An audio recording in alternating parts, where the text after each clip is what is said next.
Celebrating 4 years of talk like you've never heard it before, this is GabNet, the Great American Broadcast Network.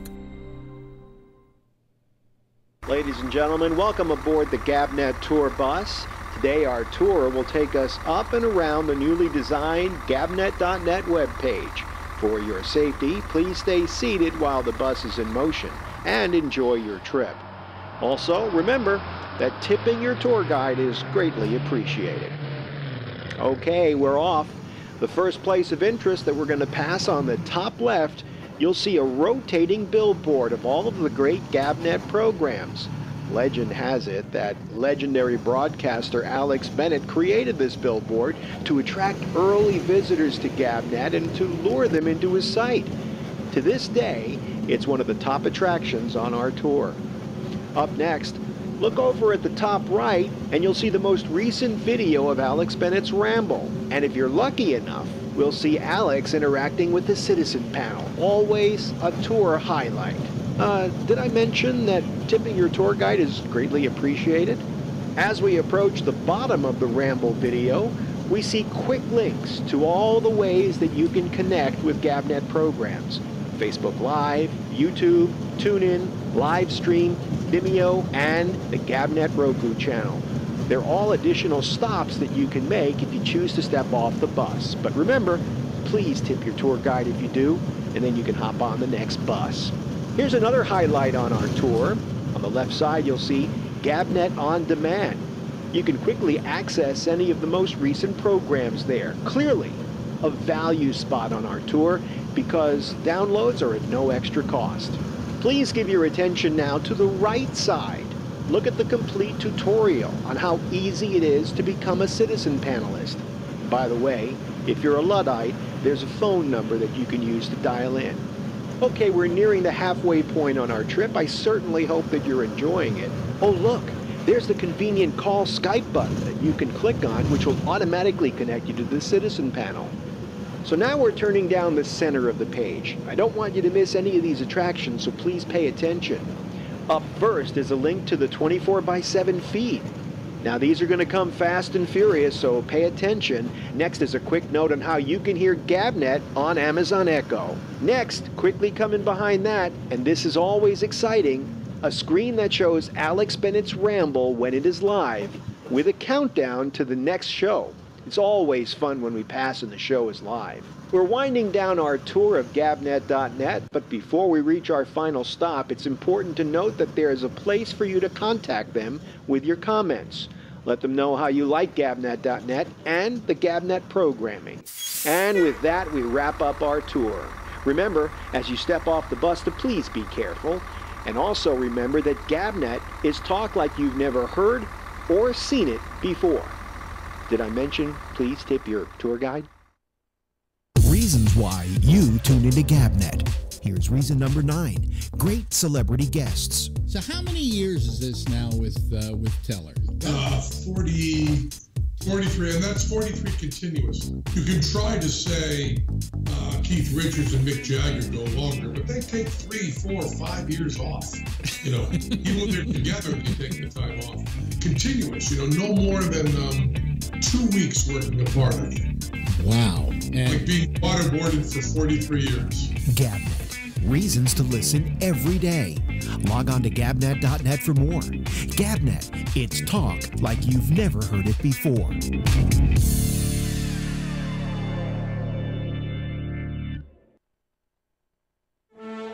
Celebrating 4 years of talk like you've never heard it before. This is GabNet, the Great American Broadcast Network.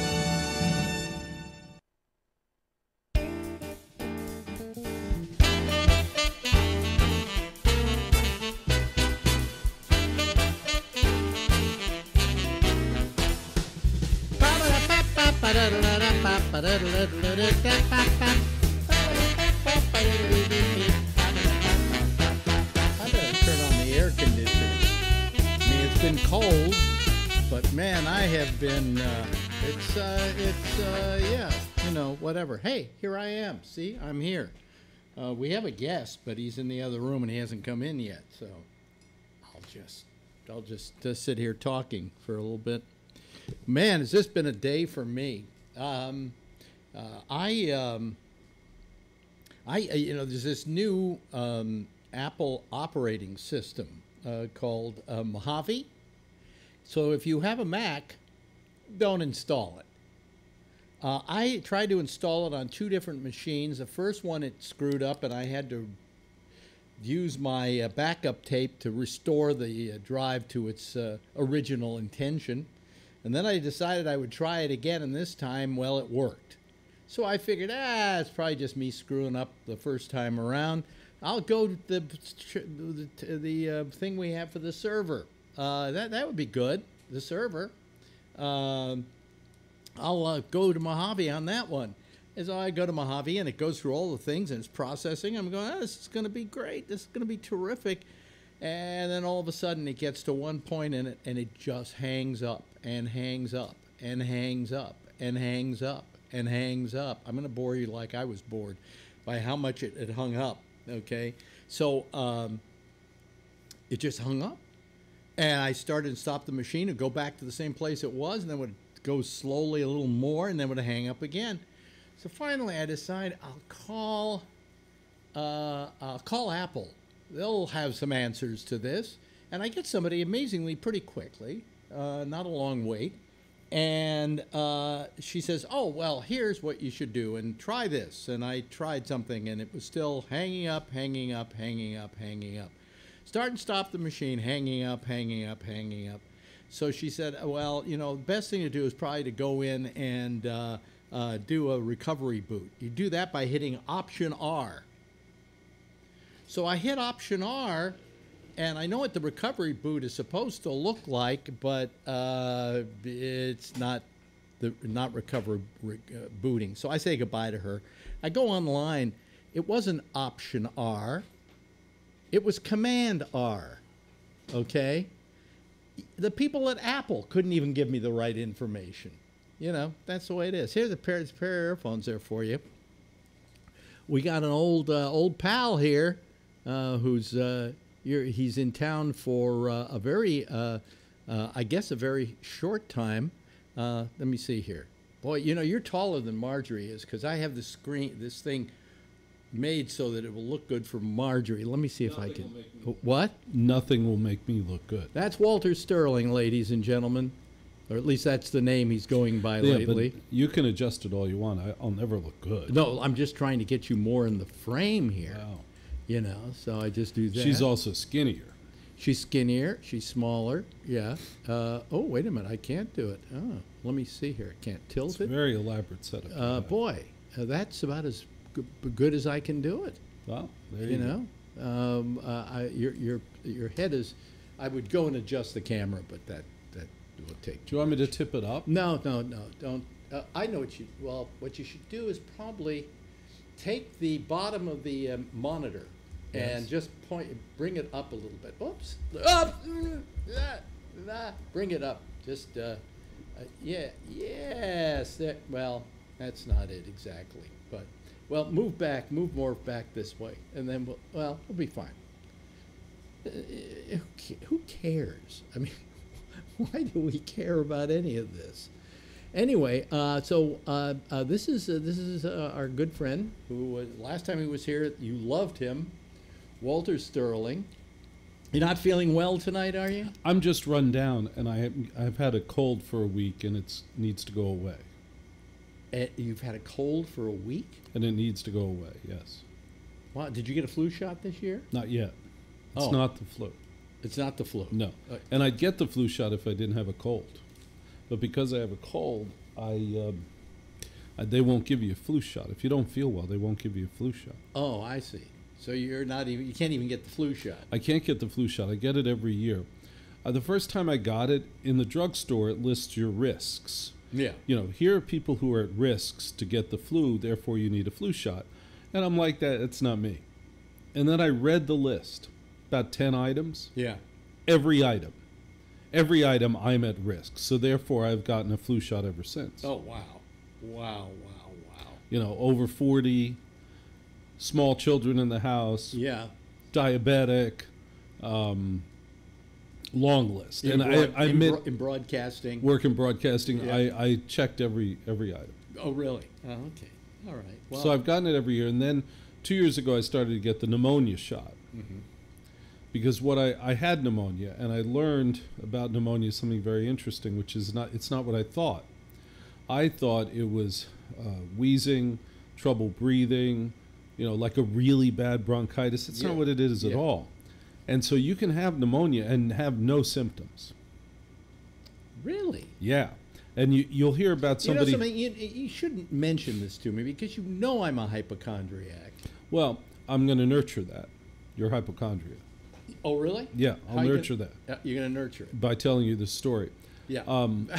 You know people who you saw a week ago and they were fine, and a week later they're dead from pneumonia. yeah. Like, how the hell did they have pneumonia? Well, didn't they have pneumonia? No, they didn't know. The way I knew I had pneumonia is, you know how when you stand up really fast, sometimes you feel lightheaded Yeah. for a second? Yeah. Okay, well, I did that and it didn't stop. I felt lightheaded for a long period of time to the point where I couldn't walk down the block. Interesting. And I go to the hospital because I figured it was a heart attack or something. But I had no pain. I just was insanely lightheaded, felt Yeah. like I was going to faint. Yeah. And that was the only symptom I had that I had pneumonia. I didn't have a cough. I didn't have a cold. I didn't have chest pains. Nothing. That was it. That I was lightheaded. Don't you sometimes when you get pneumonia, though, feel sick? I'm sure you do. Yeah, but you didn't. No, I You were didn't. asymptomatic. I was asymptomatic, except that I felt like I was going to faint. And then the doctors explained that you can have many symptoms or none. Oh, really? Yeah. Well, you know what bothers me about medicine was I started taking. I've had these numb feet. Yeah. Okay, and I'm not But- and I'm not diabetic. Didn't you lose weight and they stopped being No, numb? no, they didn't stop at all. And so I finally went to a neurologist, and he tells me go to physical therapy. So I go to physical therapy, and well, that helps something with my foot, but it doesn't help me with the numbness in the feet. So then the last visit, he says, here, take amitriptyline. Remember Elavil? Remember this old drug Elavil years I ago? don't. No. Yeah, well, What is it? It's amitriptyline. Of course. Okay. Sorry. And I started taking it every day, every night before I went to sleep because it makes you groggy. And woke up, and each day I was feeling duller, and it was just, and this morning I woke up, and I came in here to do something at the computer, and I had to do something that was a ritual that I do every day, and I couldn't figure out where it was on my computer. And I wrote him a note, and I said, listen, this stuff is not work. He says, if you got side effects, just get off of it, Right. and I'll see you in 3 months. And I wrote him back, and I said, I'd really like some relief from this sooner than 3 months. He says, call my nurse. She'll see you Friday. We'll see you Friday. And I can't go Friday because I'm going to be in Vermont. So what the hell, But that's what's happening. So you with still me. have the numbness. You're not better. Well, it mediated it a little bit, maybe. It's supposedly good for nerve pain. So my toes have been hurting a lot less from it. But the side effects are so disgusting that Yeah, you can't remember. What am I? I can't remember what it was. I can't remember what it was this morning. I couldn't remember. Do your listeners know Yeah. what an important revolutionary you are in American media? I constantly tell them. And do they accept it or do they debate it? They doubt it. Why do you suppose they doubt that? I have no idea. Because you're a revolutionary in American media. Yeah. Much of what they hear on the radio, Yeah. especially in spoken word, it isn't that you invented, you gave a generation of hosts permission to do it. It was locked in the brains and hearts of many broadcasters, and you gave them permission to do it because you just did it. Yeah. And people could hear it and go, oh my God, yes, I've been thinking about that. I've thought of that. That makes sense to me. And you gave them permission to release their own demons. I actually did that with television. And somebody told me I did that with television. He was in television news. And he said, He said, I want to thank you. And I said, what? He said, for Midnight Blue. I said, why? He said, because you lowered the bar, so to speak, so that we could do stuff a little more edgy. How many episodes of Midnight Blue did you do? Oh, God. I did it for about 4 years. 4 years. Yeah. And how many episodes a year did you do? Did you do it every week? Or? It's hard to say because we would do shows, kind of like 60 Minutes, where they do shows and then they do repeats, but they're different segments. They're not the same segments that were all on the same show at that time. So when we decided we'd have a week and just run reruns, we put together a bunch of segments for that rerun. So it's hard to say. It's really hard to say. I would say that 60 Minutes and Midnight Blue have nothing to do with each other. There's absolutely no similarity between Midnight Blue and 60 Minutes. I disagree with you. I used to refer to us as the 60 Minutes of Sex because basically the format was the same. Who has sex for 60 Minutes? Certainly not me anymore. No one has that. Yeah. It's a myth. Yeah. But, we had our various segments. Did you guys make money with that? Well, we did in the very beginning, and then Time Warner came along and took us off the air. But that took 4 years. Well, no, it didn't take 4 years. So what were you doing for 4 years? Midnight Blue. Here's what happened. We were doing the show on public access. And then all of a sudden they said, well, we're going to have a thing called leased access, and now you can sell time. Right. So we, whoop-de-doo. Okay, well, we paid him $35 an hour for the time, right? And we did our little show, and we went out and sold commercials. And we were selling them to, massage parlors and escort services and a whole bunch of people like that, lubes and jellies and things like that. And I did that. We did that for about 6 weeks. And I remember sitting there with my feet up on the desk going, this is great. This is really great. We were very successful. We had huge audience. Huge. And huge. Yeah.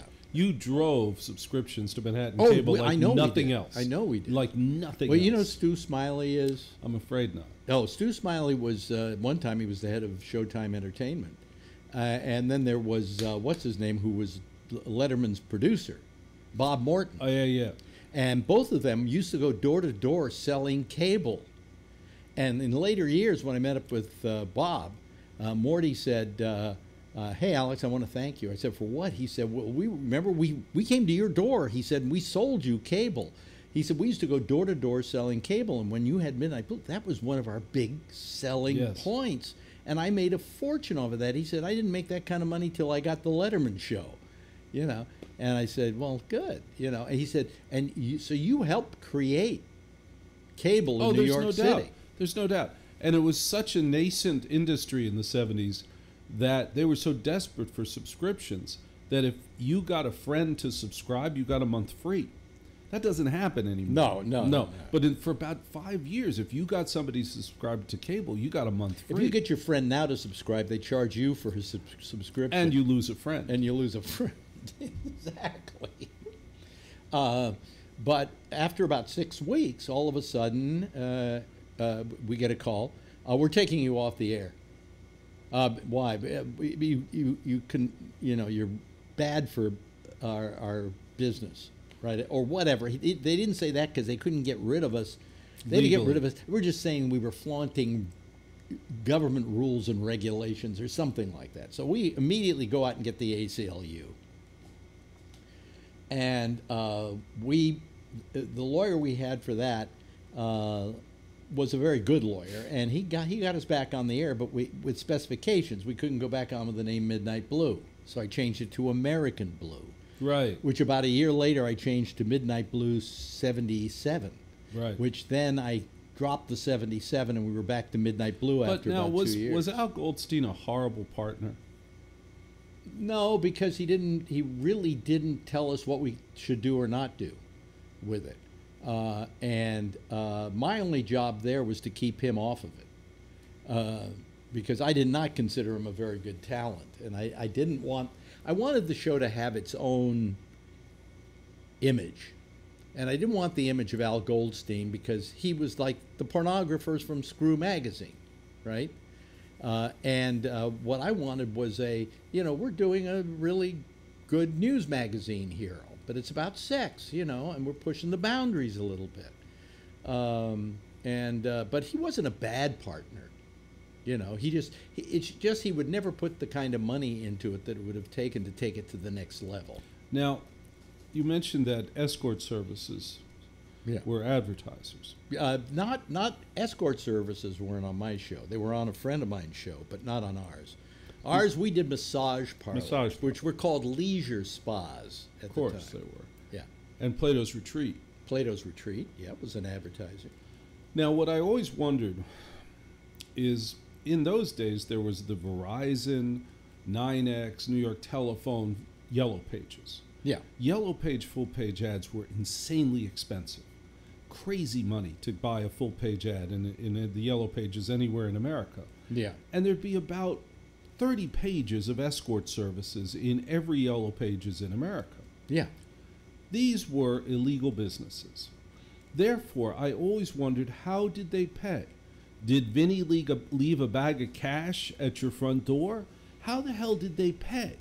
What was the mechanism for an illegal business to pay? In our case, they would pay by check in these cases because, the leisure spas were considered themselves they knew what they were doing wasn't legal. Yeah. But the framework was. Oh, the framework. Yeah. So they could give us checks. Now, we also had, there was like Screw Magazine would sell little ads to hookers, right? Right. In the paper, which finally put Screw out of business because one day the Village Voice decided to take those ads too. All right. And they just went over there because the prices were the same and the circulation was higher. That's fine. But we would some people would pay with cash. I know that my friend Steve, who ran those late night shows with all the ads on them, that was a cash business. He would wads of cash. I mean, he would report it. He was on the up and up with the IRS, but it was still cash. What about Jim Schlatic? What was the deal with that guy? Jim Claddick? Yeah, him. What was the deal with that guy? Is he still alive? Can I talk about him? Well, here's the thing. I need to explain this to your millions of viewers who are not in New York City. At the beginning of cable, when Alex and Goldstein and Robin Bird were creating, Robin Bird wasn't in there. She really wasn't in there. She came late. We're creating, in fact, a new medium. Part of the challenge of cable was a technological challenge. And every Sunday night, this guy, Jim Claddick, got on and told us how to make the cable work, how to get rid of the shadows and the repeaters off the Empire State Building, how to put aluminum foil around your TV and around your antenna to prevent shadows, and how it worked. And it was very interesting because at the dawn of radio, and this was even before you, at the dawn of radio... Well, the dawn of radio was not me. There were magazines called, like, Radio Mirror, Radio Guide, and they were actually two magazines. In the magazine were all the articles about the big network radio shows, but there were also articles about how to make your radio set work, how to get it to have better signals, how to buy better tubes. And he was doing the same thing for cable, and I was fascinated by him because he looked like such a normal guy who was so obsessed with cable. Well, he ran ETC Studios, which was a facility for people to come in, and for like $35 for an hour, you could rent his studio if you were doing a public access show. That was his main business. Did you rent those studios? No. We had our own equipment, and you see, in the beginning, when it was the Screw Magazine of the Air, before I came into it, it was done out of those studios, and people would sit there and talk with each other. And a friend of mine, Bruce David, was producing it, and I said, Bruce, that's not the way to do this show. He said, what do you mean? I said, the way to do this show is to not bring people into the studio to talk with you about it, but for you to go out and see where they do their stuff. In other words, go out on location with them. He says, well, I don't have any equipment like that. I said, yeah, but I do. And so we started doing what was then called the Screw Magazine of the Air for about 2 weeks that I was with it. that was exactly what we did, and got it out of the studio. Started doing, and I learned a lot about editing in the process and how you can put together a piece. And mistakes became. And that was what, positives. 3/4 inch tape? That was no, that was half-inch tape. Half-inch black and white, reel to reel. All right. So then, all of a sudden, the cable company said, "You got to take Screw out of the name of the program." I said, "Well," he said, "Why?" And they said, "Because you can't have the name of a commercial entity in a public access program." Wow. Title. Wow. So we, for a week, mused about what we would call it. The Ozone Bozo Hour, I think, was one we came up. We came up with a lot of stupid, really stupid names. And then I was reading Variety on like a Friday, and this show up in Canada was kind of showing softcore movies, and it was called the Baby Blue Movie. And I went, they want us to go, they won't let us go. They didn't want us on at 11:30 anymore. They want us to go on at midnight. That's where they wanted to put all the sex programming, was at midnight. So I said, blue, midnight blue. And next thing you know, we're calling it Midnight Blue, and it stuck. And it was a great name. Great, just a terrific name. And no Melissa Manchester thought of it on her own. In fact, Bruce met up with her one time, and she said, "Really, I wrote the song the same time you guys were calling it Midnight Blue." I said, "Okay, well, we believe you, you know." And then we found out that, you know, it wasn't that original, because in a 74 box of Crayolas, there's a color called Midnight Blue. So, you know, but that's how the name came about. And we had a ball doing it, and it was non-commercial for a while, and then we went to the commercial channel. And that was almost the end of our demise. But the great thing that I guess gave me, you know, it started so long ago. It started on channel J. Yeah. When it went up to what, M? M, N, something like that. There were 26 channels on the box. And then it was a big revolution when they went up to 33 channels. It was channel 33. But for a long time, it was an electromechanical dial. It was a box with a dial on it. And we had remote on it because I said to the cable guy when he came, I said, "Put the box here next to the bed rather than on top of the TV." Yeah. Therefore, I had a remote. Yeah. But it was years that the far as up as it would go is like M or N. Yeah. And, you know, now the joke is there are thousands of channels on television, but there's nothing on. There's nothing on. Well, what happened was, what happened with me in my life was that I always felt bad that I was never in on the beginning of something. You know, like I was never around for the beginning of television, so I could then get into it and mold it, okay? And I was never in radio at the beginning, and I wasn't even in radio in the second iteration of it when it went top 40. I kind of started in radio at that time. But there was nothing there that I could mold, I could identify, I could define. And when cable came along, you could do that. Public access, I could define that medium. And then you were at the beginning of satellite radio, so you've started two. Yes. I wasn't there for the beginning of satellite radio. You were. I was there when they had, what, 350,000 subscribers? Yeah, that was 2 months in. Yeah. But, I mean, I don't consider, I helped define it. Now they bought Pandora. Yeah, Did you see that? I know. Here's my opinion Their about stock that. went down like, of course it did. 75 cents. Bob Pittman is the chairman of iHeartMedia. Yeah. And Bob Pittman said something brilliant about Spotify and Pandora. I was blown away when he said it. He said there has always been a box of records next to the radio. And in his opinion, Spotify and Pandora is just a box of records. And the only difference between a box of records and Pandora and Spotify is they get mysteriously shuffled overnight while you're asleep. Then you come back to them. I find, I don't get it.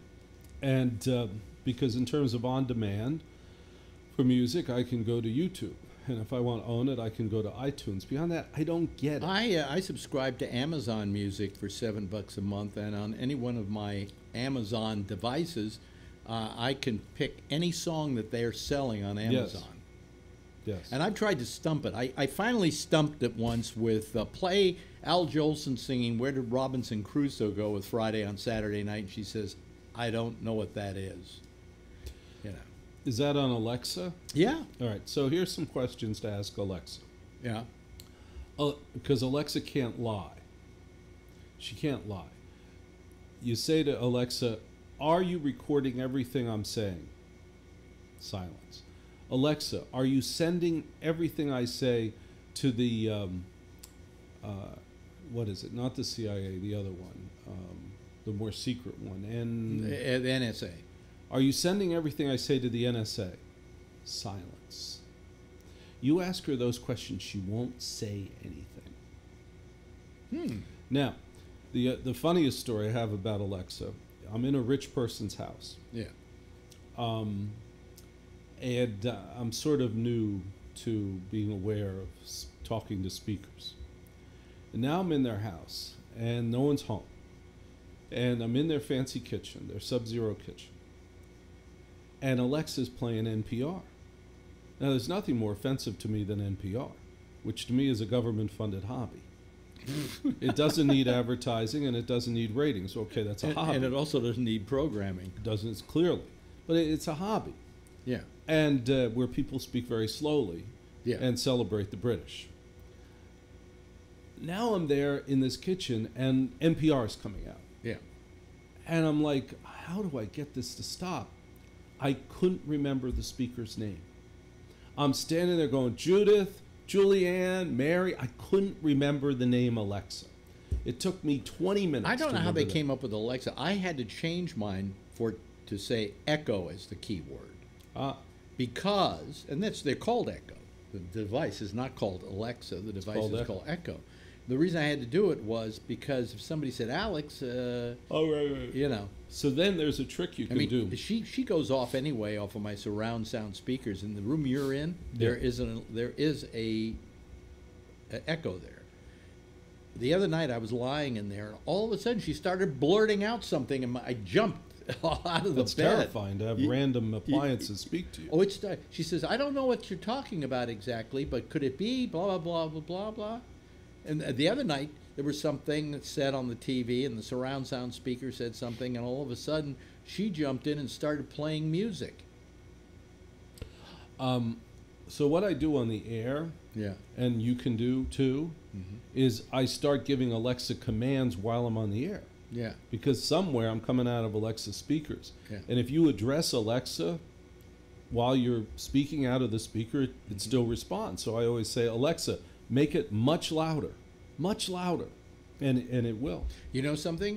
We had a guy here who was in Dubai, and he was in a mall, and in the mall there was this bank, and in the bank they had an Echo, just sitting there for people to try. So I said, "Have you got your speakerphone on?" He says, "Yeah." I said, "Turn it on." Echo, what time is it? And or Alexa, what time is it? And she started saying that. And then I said, ask her to play Tune In, a Great American Broadcast, Tune In. And all of a sudden on Tune In, there's my program coming out the other end. That's so in cool. Dubai. In Dubai. Yeah. My current, much younger, very beautiful, never suffering wife, when I was a suit and I did consulting work, forbade me from going to the Middle East, forbade me from going to Dubai. Because, quote, with your big mouth, you'll get arrested. We'll never see you again. I was offered nice consulting gigs in, like, Dubai. Yeah. She wouldn't let me go.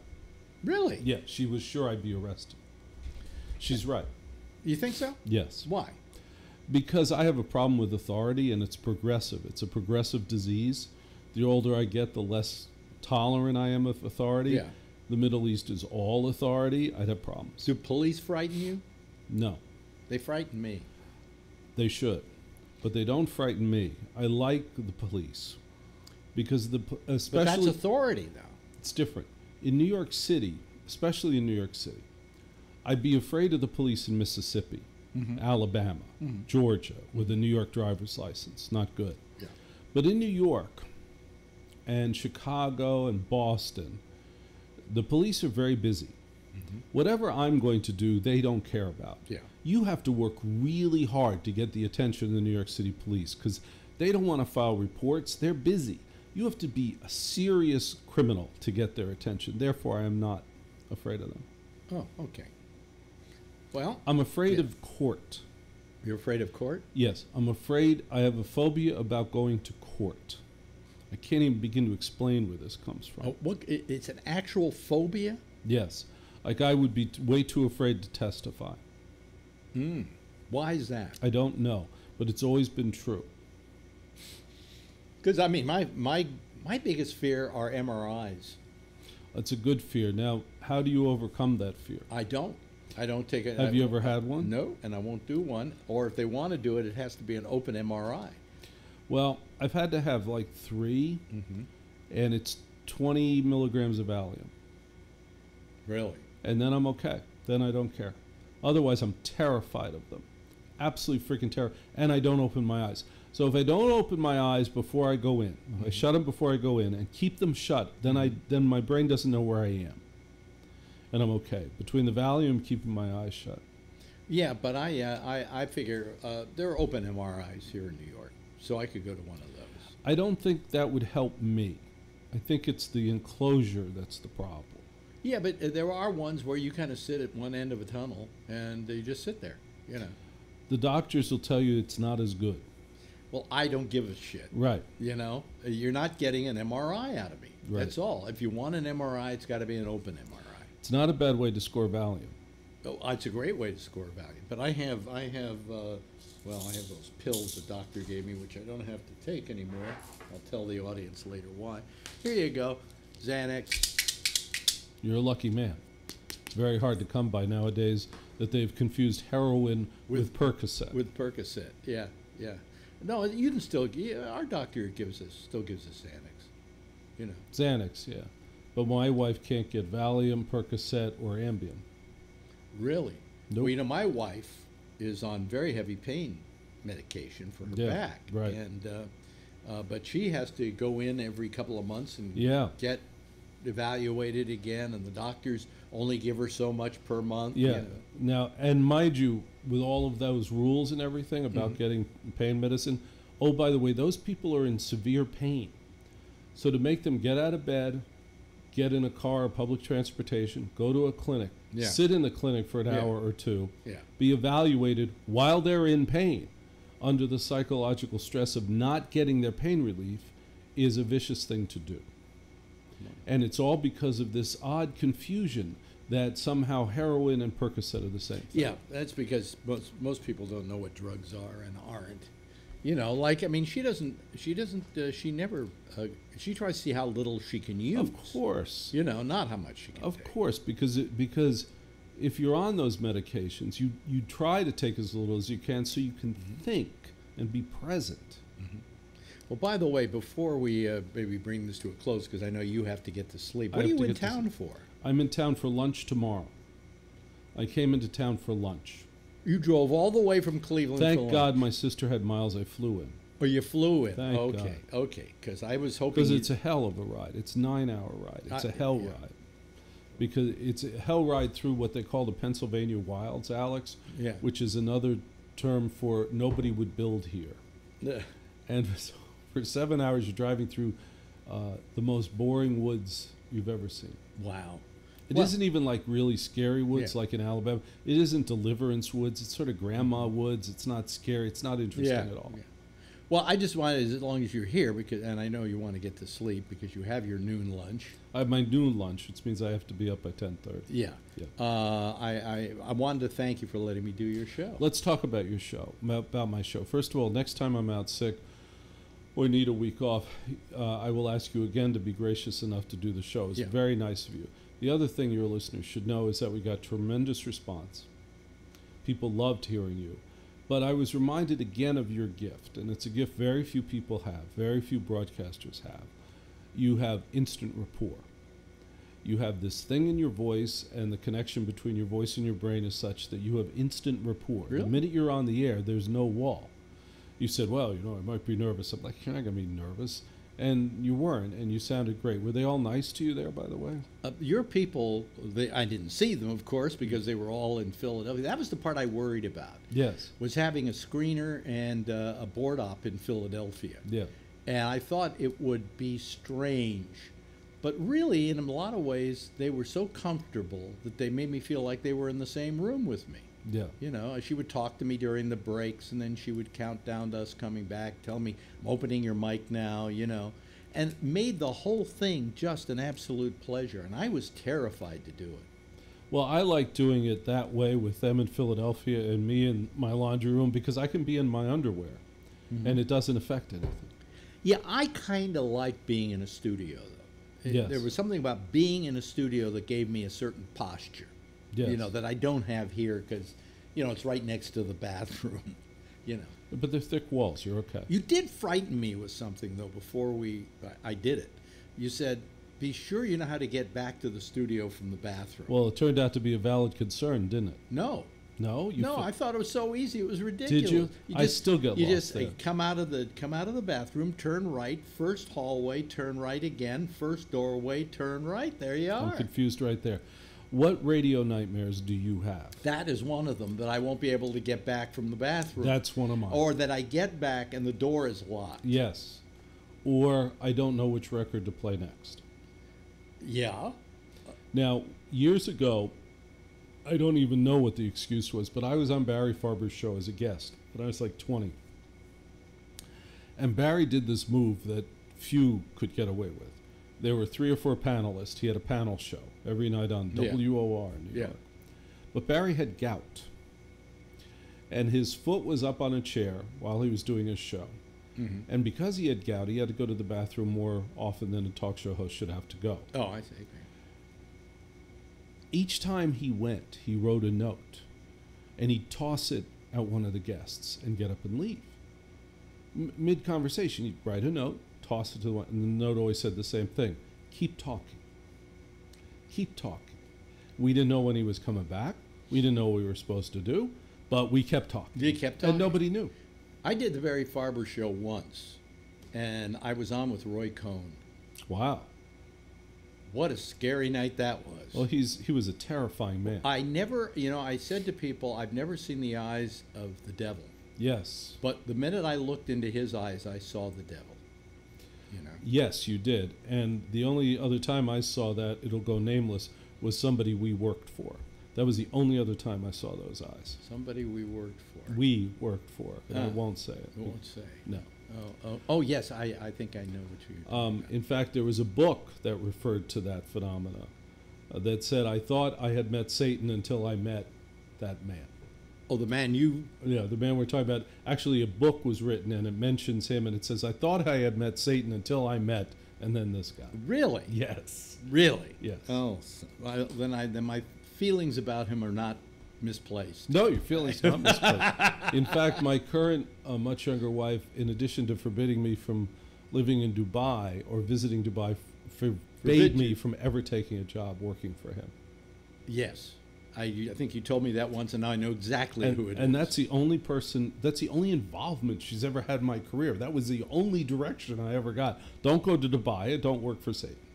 Don't work for Satan. Son of a bitch. Are you happy? I'm delighted. Is your audience happy with your show on a daily basis? I guess. You know, I'll tell you something about doing your show that night. Yes. After it was over, I had postpartum depression.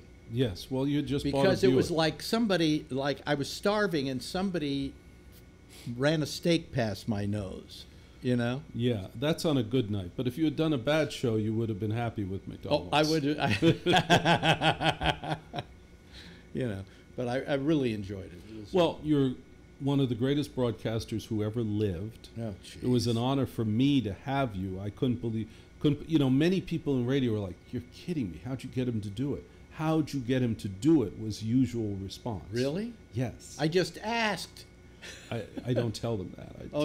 I took months of persuasion. Well, it took a little persuasion. It took 10 days of persuasion, because, but I knew you'd do it. You know, it had been like 5 years since I had been on the radio. And so... But this is no different. You get your doubts. But this is no different than being on the radio. You do it every night. Yeah, but it's not the same.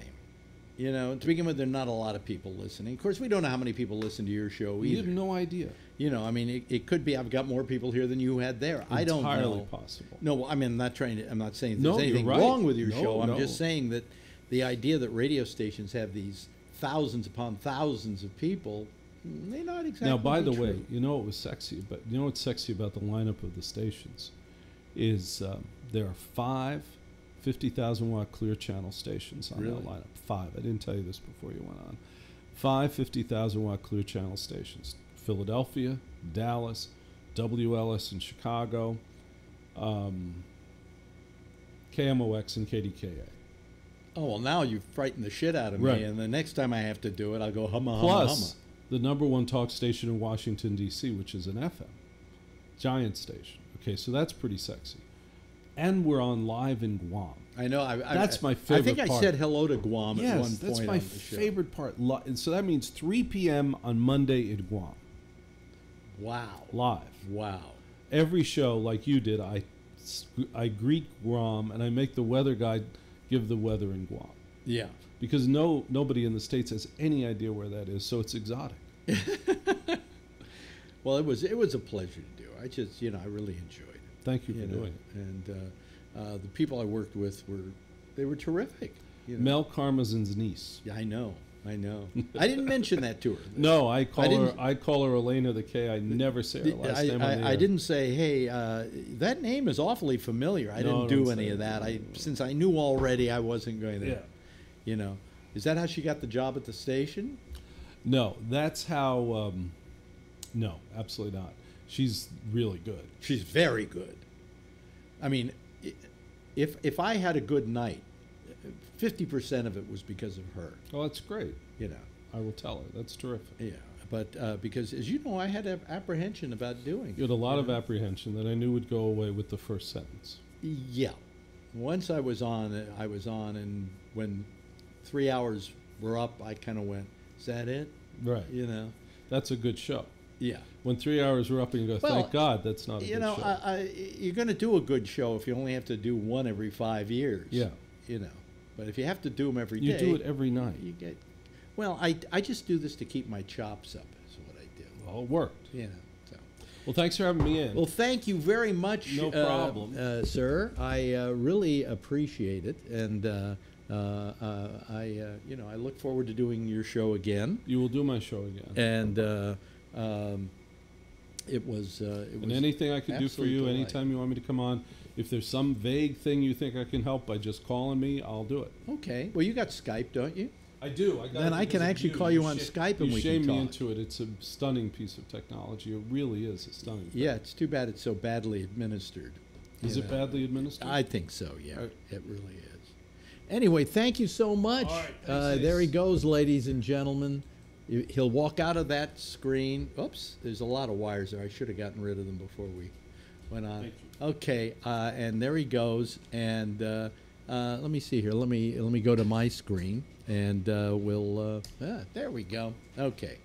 All righty. Let me get rid of. That was Walter Sterling, ladies and gentlemen. You can hear him on any one of a number of stations on Sunday nights. Starts at 10 on the East Coast. But on the West Coast, it's like 7 o'clock. So, anyway, that was the show that I did, and it was a pleasure to be there. Anyway, let's open up the Skype lines. Let me just go up here and go online. There we go. Now everybody can call me, you see, and we can talk. Here comes Vernon Nunn. Boy, Vernon, when your wife is away, Vernon will play. Right, Vernon? Wait a minute, there he is. Yeah, Vernon. Hi. Hello. Hello there, Vernon. How are you? I'm just fine. She comes home tomorrow afternoon, though. Oh, okay. So then we won't hear from you for another 3 months. Is that what it's all about? Something like that. We enjoy having you here, It's really very good. It's terrific. Oh, hey, I forgot to do something. What? Now, what is that? That's CQ. That's a general call. Yeah. Like when they did that thing at the beginning of the RKO movies, you remember those? Yeah. What was the Morse code? Was it RKO? An RKO radio picture. Oh, really? So, Yeah. could you do that? Yeah, I did Okay. it for you once before. Okay, do it again. Okay.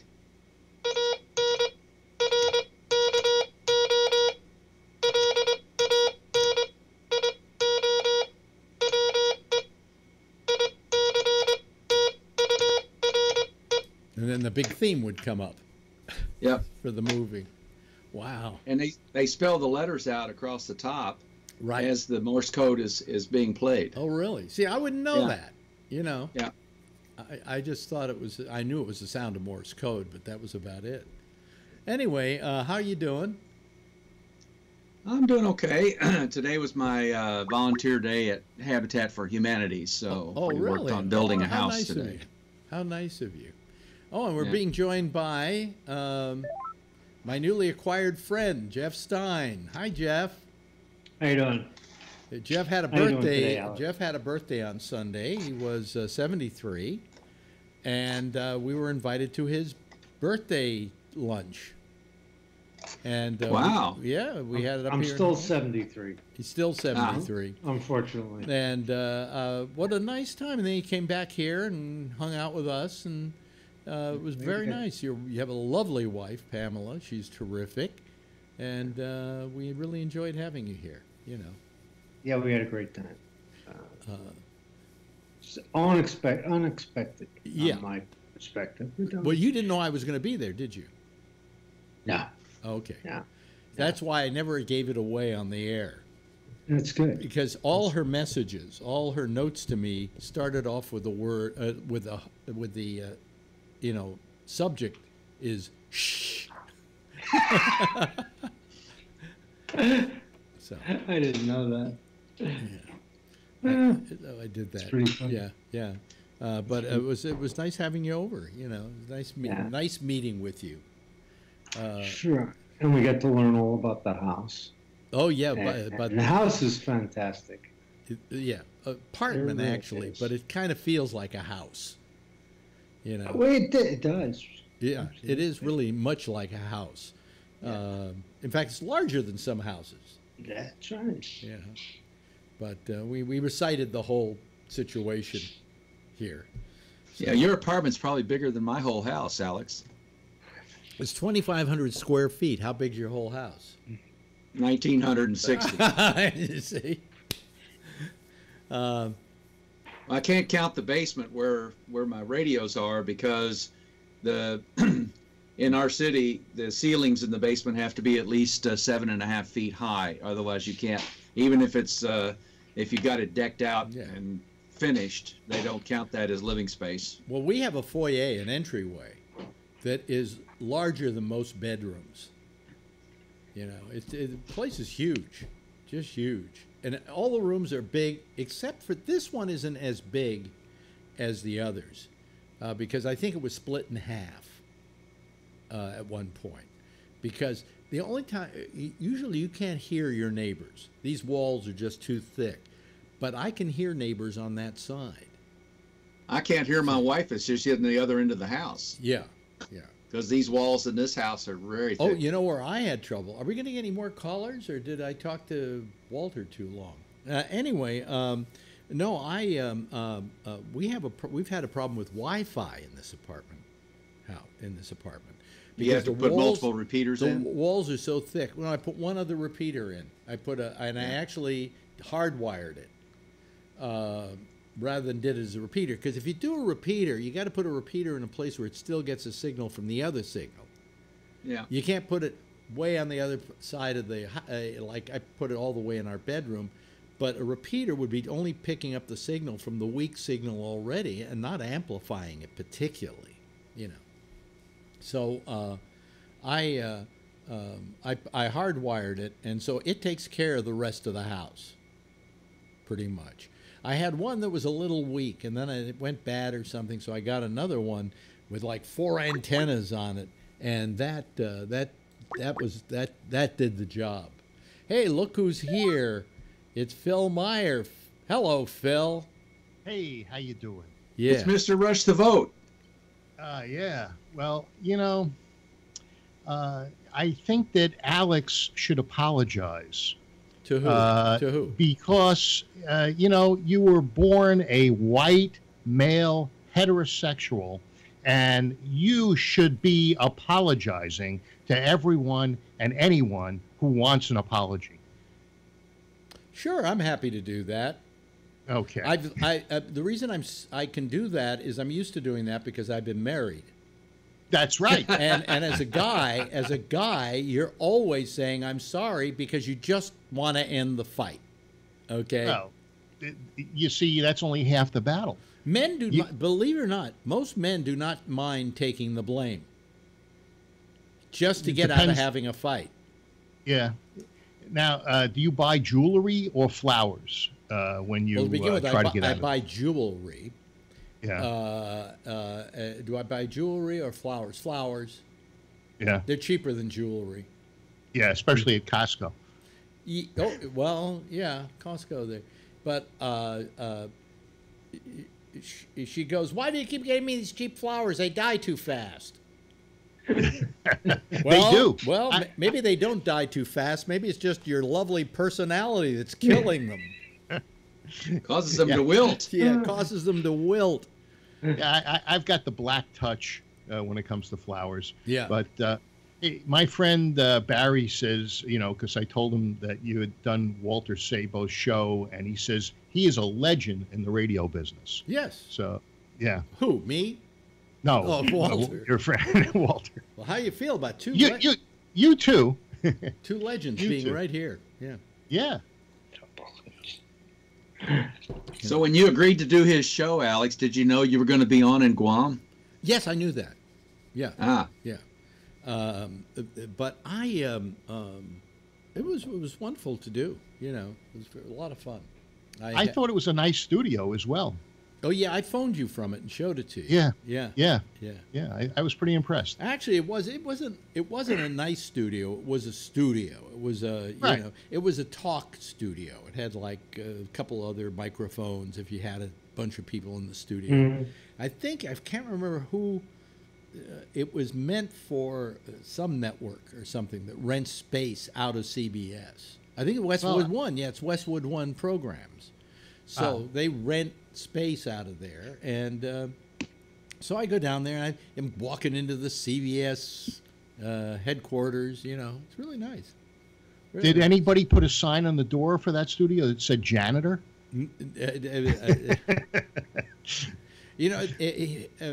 Literally, he jokes about it, but it's true. Walter does his show out of his laundry room in his house. Yeah. Really, I could have done it anywhere. I couldn't do it here because I didn't have the Comrex machine to do it with, or the ISDN that they need to do it. But I could do it from here, but I didn't want to do it from here. I wanted to get in a cab and have to go downtown to CBS and, sit in a studio, because that was the zen that I was used to, yoga, the zen that I was used to doing all my life. So that's why I did. Hello, Tony. How you doing? Is your microphone working tonight, Tony? Apparently not. Apparently. You told me, I told him that he needed to test his Skype before he got on the air so that this doesn't happen. Bad, Tony. Bad, Tony. Bad. You've been told. You need a pen and paper, Tony. Yeah. Tony, don't try to say something. We can't hear you. Well, that's the good thing. All you have to do, Tony, is maybe go into your settings and see if your microphone is hooked in. And it probably says something like, "Is there a microphone in your screen?" Tony, nod yes or no. Well, don't say things to me. I can't hear you. This is so interesting. I read his lips, Alex. He said, "I'm checking it." This is very interesting. I'm going to get a cup of coffee. I'll be right back. Why didn't you get a cup of coffee before you came here? You were late getting on anyway. I see he's got on his uniform. I got mine on too. Oh, I don't. I just have my black ones today because I was going to go work out, and then I had a whole bunch of things go wrong. I decided, hey, I upgraded my other machine to Mojave. I'll upgrade the thing where the show goes out. You know, the server. And so I turned it over to an automatic DJ over at Vosscast, and I figured it would take an hour or two. It took me. I never got it in. I had to take my backup and reinstall it into the system because it was just Mojave wouldn't install, and I had problems installing it on the other machine. And I'm sorry, Apple, but you really got to get your fucking act together. Really, it was terrible. It's just terrible. I had a note pop up on Skype when I opened it this time saying, "Hey, do you want to upgrade to the newer version?" And I said, "No." Right, and it'll keep asking you. It's a very redundant program. It's like you say no, and they can't just take no for an answer. What about no? I'm thinking of writing Skype going, what about no, don't you understand? You know? You're being awfully pushy. This is almost, I'm going to call the Me Too movement on you. You know, you molested me with your little sign that comes up saying, do you want to change your Skype? But anyway, no, I was telling them that don't upgrade to Mojave, Phil. I was listening to that. Yeah. You said that your machine got stuck. Well, the first one, the one I bought from you. Yeah. What turned out to be a $300 machine is now a $700 machine, but it still was originally a $1,400 machine, and it's a terrific machine, by the way. Fast. Oh yeah. Spiffy. You know, I bought Marjorie. Marjorie bought herself rather another Mac Mini, and hers is like one down, and it's not as peppy as that one. I tell you, I replaced that machine with a 6-core Mac Pro. The garbage can. Yeah. And, you know, it's some things it's a little bit faster. It renders things a little faster. But you know what? That little Mac Mini was really just almost as fast as this. It's pretty damn good. Anyway, I tried to install it in that, and the thing hung up and didn't install. And then I finally I pulled out one of my monitors. So I just had one monitor there, and I tried it again. And it finally installed, okay? So I figured, I got it installed there. How can it fuck up twice, right? I do it in here. It goes through the whole process. Then it gets to a thing where there's an apple and there's a long line, and it fills up the line, and it's just going really slowly. And then it gets to the end of the line and just sits there. So as I mentioned earlier in the show, I call Apple and I say, what's wrong? And she says, blah, blah, blah, blah. And we get one thing or another. She says, probably you should just go back to your backup. Why don't you just go into the restore mode? I said, how do I do that? She says, Option R. So I hit Option R and nothing happens. And I said, well, I'll call you back later. And I go online and I look, and it's supposed to be Command R. Yeah. And this woman at Apple said Option R. Hey, give them a break. They talk to a lot of people. Wait a minute. That's a big mistake. Because when she said Option R, I went, I don't remember it as Option R. I remember it as Command R. But if she says Option R, I'll hit Option R. So what did Option R do? Did it blow it up? No, Option R, no, it did nothing. But Command R got me to the utility, to the the restore thing. When I've had problems, they stay on the line with me. You know? Well, I just didn't. I was so frustrated by it. I said, all I want to do is get this thing back to the way it was, and hopefully before the shows go on tonight. Okay, so that's bad enough, right? So I've got this program I have here that, what are you doing? There's a note from Tony. We'll be back. Okay, you're going to the other machine, I guess. Yeah. Okay, goodbye, Tony. Come back and see us, y'all. Anyway, so I go to post the shows. What I do is I have to fill out this form on a thing called Podcast Spitter, and then I put it. I send it to the to the server that I have this stuff on, and then it puts it up there, and then I can have it show up on that on demand, right? And it also shows up on a lot of other things like iTunes. It also shows up on the show will show up on the what do you call it, the Roku thing. So I go to this program and I'm trying to get it to work and it won't work. It won't take. I want to do the exchange and it won't take it. I try to do mine, it won't take it. And finally, doesn't recognize Mojave. Well, I then unloaded, went in and did the time machine and loaded in a few of the files again to this machine, and it still didn't work. Oh. And I'm trying to figure out why isn't it working. And then all of a sudden, the one from Jack's show worked. And when I was trying to post the other show, it worked. And then when I tried to take Jack's show and put it up on the server, it wouldn't work. And I suddenly figured out what it was. Turns out that the server in Canada was down. And they never let you know. There was no way to let me know. And I did. That was the last thing I was figuring. I figured it was the program was starting to fuck up on me, you know? But, you know, after the process of elimination, I had trashed some of my files. So I had to, like, reinstall them, and then they weren't perfect, and, you know. But anyway, finally, by the time I got on tonight, I had all the shows posted. But that was the second major thing that happened to me today. The first was this fucking pill that the doctor gave me. I wrote him finally and told him it's making me disoriented in the morning, and a whole bunch of other little things. And he said, stop taking it. So if you have after effects, side effects, stop taking it. And I said, and it's only marginally helping my feet. Well, I think Walter was right in his recommendation. I like Valium for everything.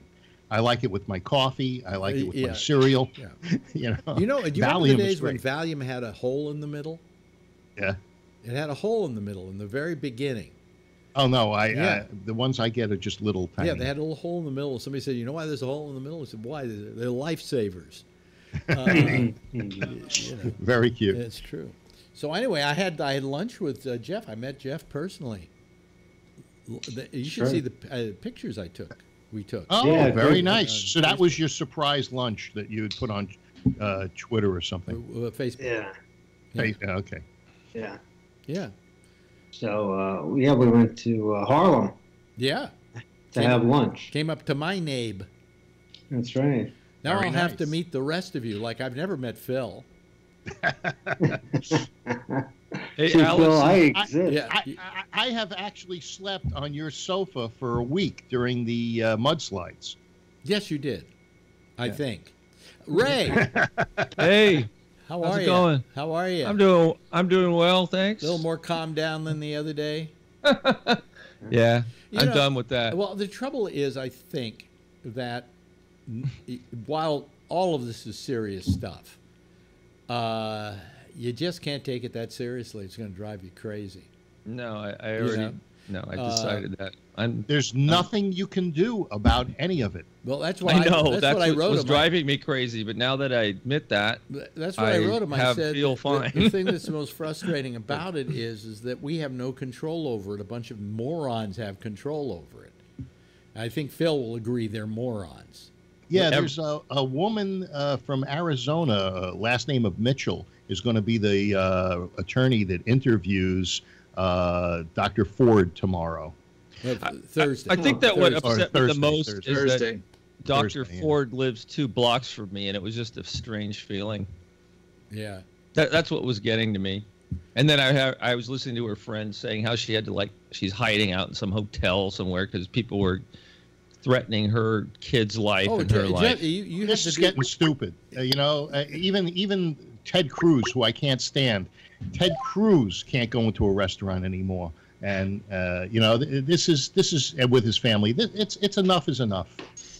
Well, I kind of agree with you that although I don't know that these people should necessarily go somewhere without knowing that people are unhappy with them. I just don't think they should be refused service. You get what I'm saying? It's a professional. It's their job. Once they're home, I think that you leave them alone. I think that when you are an apologist for Trump, when you work in a job that's an apology job, I think you have to take the heat. But Ted Cruz is not an apologist. He hates Trump. He does hate. Yeah. You know, his father killed Kennedy. You know, I mean, come on. I thought the cigarette smoking man killed Kennedy. Didn't you see the X-Files, the cigarette smoking man? No, I didn't. I missed that. Yeah. He was in the sewer. He shot him from the gutter, the cigarette smoking man. Oh, okay. All right. Yeah. Hey, Alex and Jeff, I'm going to be in New York in October if you guys got any time. Oh, yeah. In October, like 4th through the 8th. Yeah. Yeah, no. Through the 9th. Absolutely. Come Cool. by and see us. Yeah. All righty. Yeah. Yeah, I'm planning to do that. Yeah. I think I may be in Africa. Wow. Carnival. It sounds like tremendous. What the hell? Are you one of those South African land holders that? No, we're starting a whole new thing called "Where in the World is Jeff Stein?" Yeah, that's right. Don't you? Yeah. I don't know if this is going to work out because my friend is African. Okay, I'll call him that. And his family grew up in Dubai, not Dubai, but this other little African country. Yeah. And he always wanted to go there, and his wife goes, "Who the hell wants to go to this third level dump place?" And we kind of busted our ass and said, "Look, the guy wants to see his family. Let's take him once. We'll go with him, okay?" So anyway, the airplane is like it's not even an airplane that anybody ever heard of, you know. And I don't know if this is going to work out because we had tickets and now they called up and says, "Oh no, the airplane's not running that week." Come back. Icarus Airlines. Wow.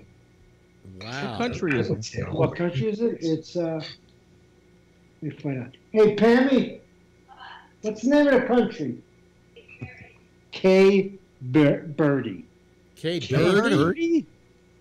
Cape Verde? Cape Verde. I don't think there's any McDonald's there, I tell you that.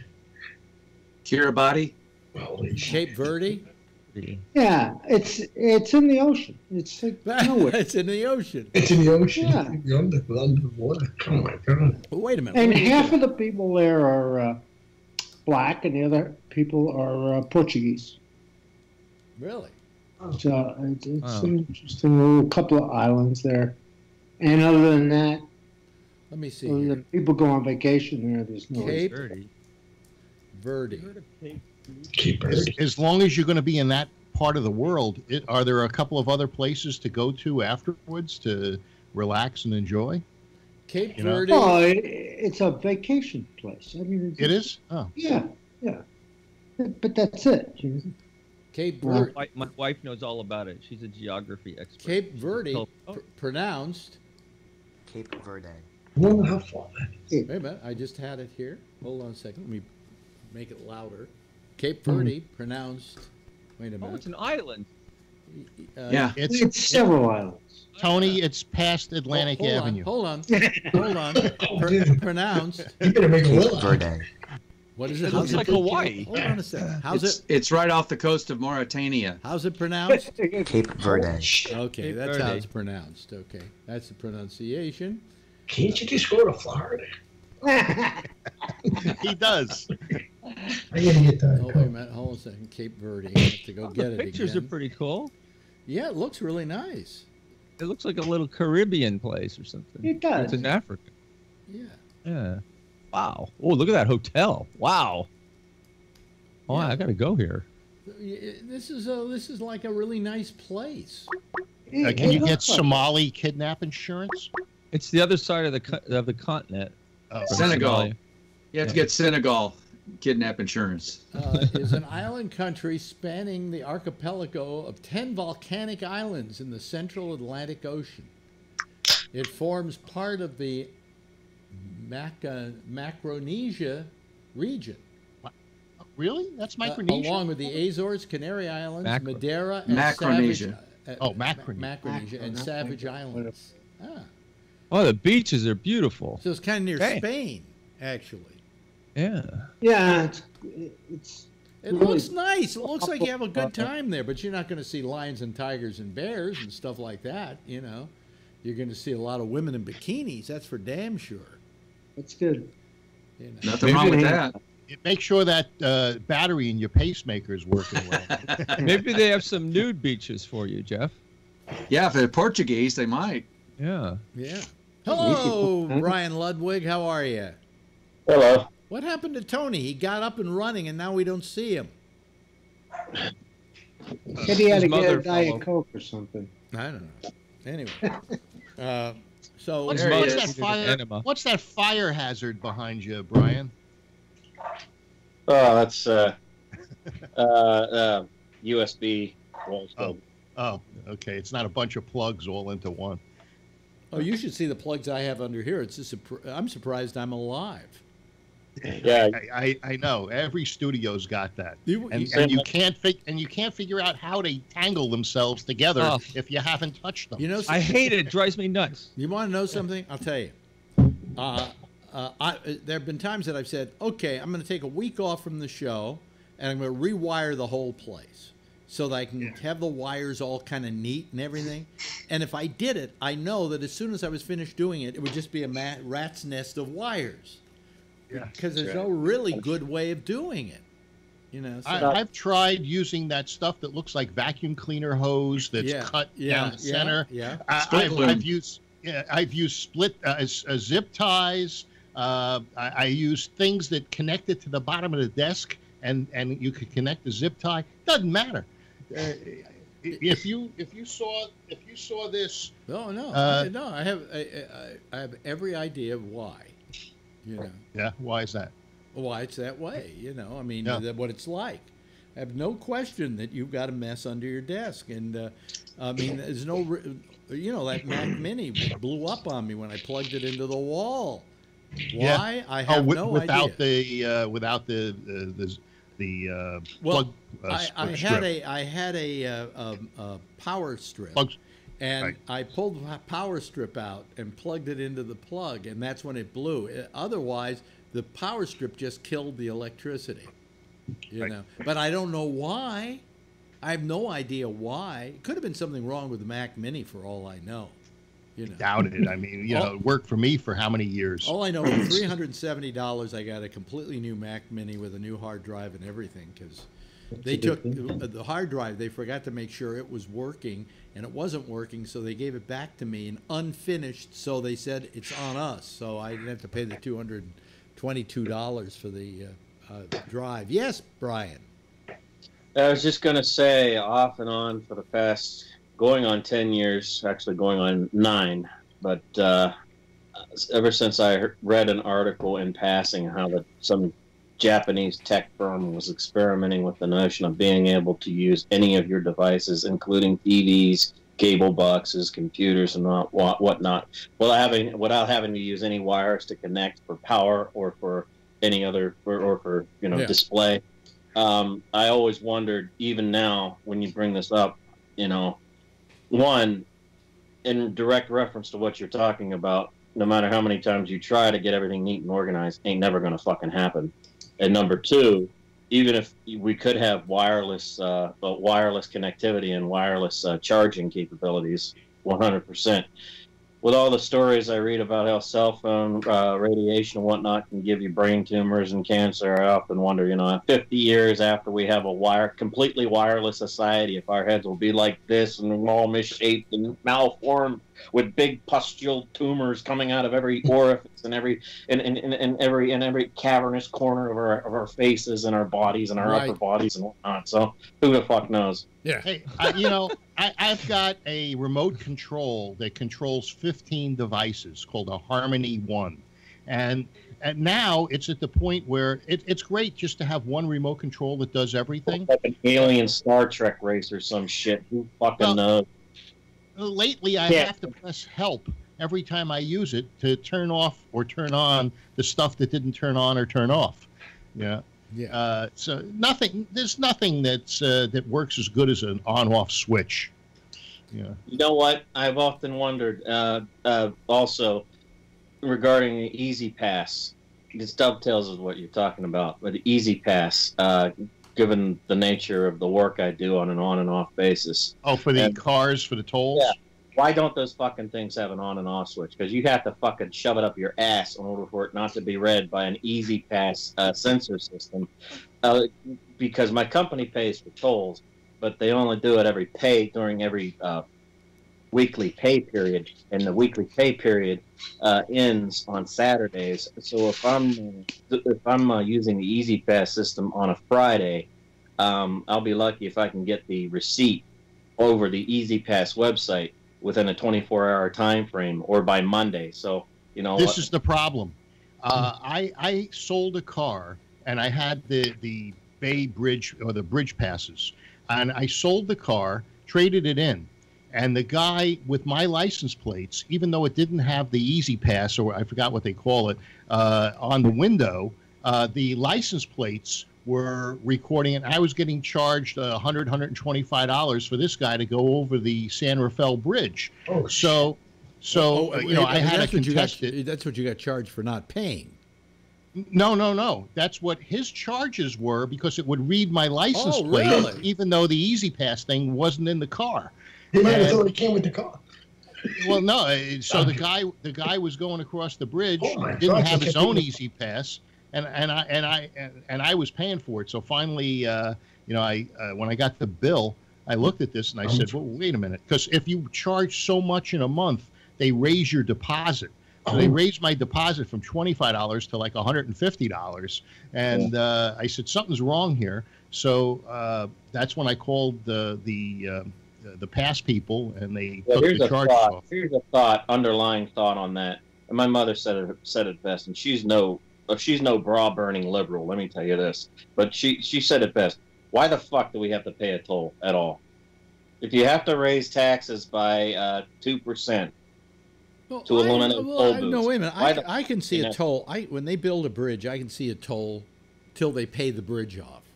You know, the Golden Gate Bridge was paid off in 1974, and it used to be a quarter to go over and a quarter to come back. Then they raised it to 50 cents one way. Now it's what, almost $10, depending on the day. And they had promised to stop charging a toll in the Golden Gate Bridge. Yeah. Yeah. Well, what happened is that to begin with, is the upkeep, and that upkeep is when they finish painting the bridge, they then start at the other end again and start painting all over again. No, we're paying for the ferry service. You know, the ferry service loses money. It goes from Sausalito to San Francisco. So the bridge tolls are subsidizing the ferry for the 4 people that take the ferry. You know? Well, it's just like San Francisco to be subsidizing ferries. Say that again, Alex. You got fucked over. It's just like San Francisco to be charging you for ferries. That's There true. are only ferries that take the ferries. Did you know that? Any of you are apologists for the toll booth system apparatus? You're not going to convince me that I'm wrong on this. Not at all. Brian, have you ever shoved it up your ass? Just wondering. Could. Maybe if I wrap my asshole in tinfoil, maybe that would work too. That's good. Let's talk about something else. But this is so much fun. Anybody have opinions on what happened to Bill Cosby today? Oh yeah, he's getting 3 to 10 in the big house. Arrest when you're blind and in your 80s. You shouldn't have to go to jail. He's not under house arrest. No, that's what it should be. The Kavanaugh. Yeah, ask that clip hair lady that he banged in Pennsylvania. You know, what's her name? The tall, thin one with the short hair. Yeah, I don't know. She's not happy with him. Well, no, she's not happy. Well, she's happy with. Did you hear that Michael Avenatti has a new client? Well, wait a minute. Let's take things one step. Another phony. What happened to Bill? Huh? He got sentenced. He got sentenced today. He got sentenced today, 3 to 10. Yeah. That is lawyer. And even though they're going to appeal, he's going to have to appeal from jail. So they're not letting him out for the appeal, which I think is wrong. I think if you're due an appeal, you shouldn't have to serve a sentence. It could also be the argument that appeals can be a stall tactic. And you don't of course, want it's a stall tactic. You don't want them to be used just like the Dems are doing to Kavanaugh. Look, I feel sorry for Bill Cosby to this extent. I feel sorry for anybody who's fallen from grace like that. I don't feel sorry for what they did, and I can't admire the stupidity with which he did it. Okay, Yeah. And the lack of humanity that brought him to do it. But I do feel it's kind of like it's kind of like a Greek tragedy of sorts, you know, about the fall of a man. One time, America's father. Do you remember that? He used to call America's dad. Dr. Huxtable. Yeah. Did you watch? Did you see him do the perp walk today? It was so sad. Yeah.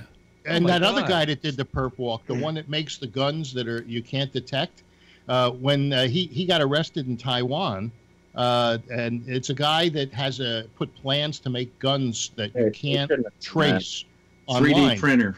Right. Plastic, So when they arrested the guy and they were bringing him into the car, there was a bodyguard there that kept trying to put a white towel over the guy's head.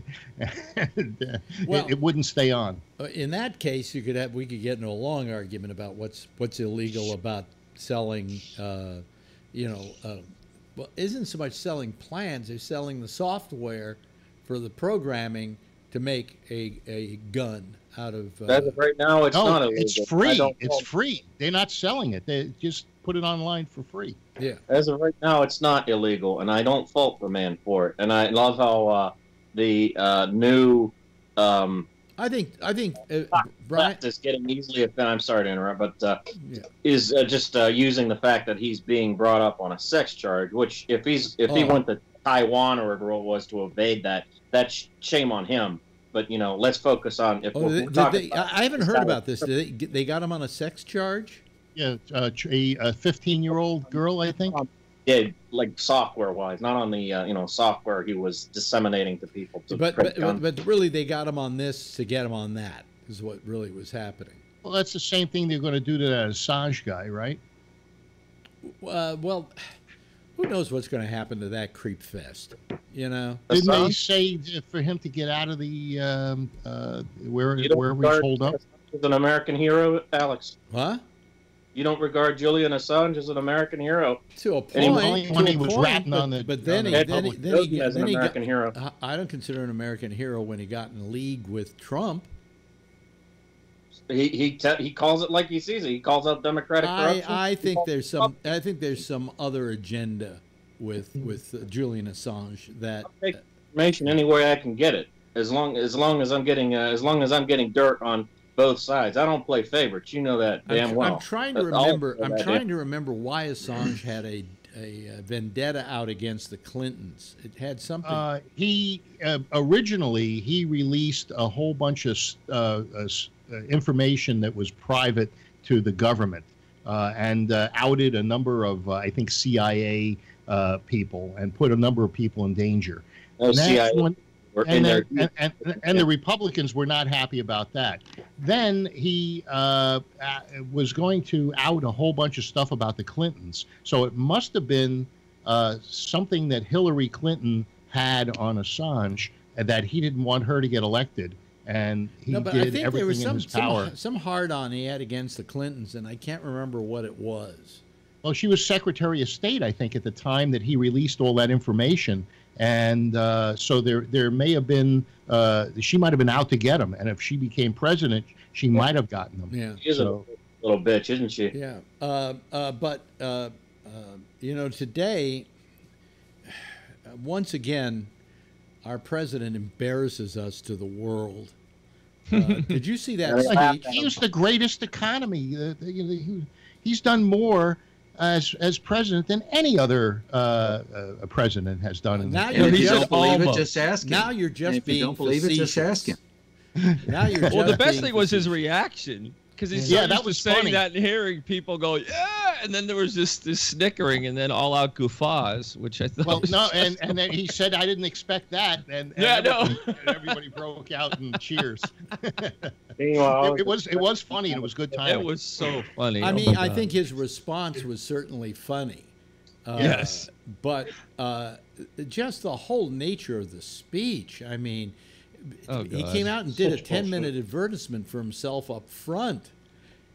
And then everything else was, you know, we've got to get the rest of the world on board to go against the rest of the world. I mean, it was just, it was a horrible speech delivered as badly as you could possibly deliver a speech. Well, you like to shoot the messenger, but the thing is, he has to keep his base, me, for instance, out there so that they get out for the midterms and vote.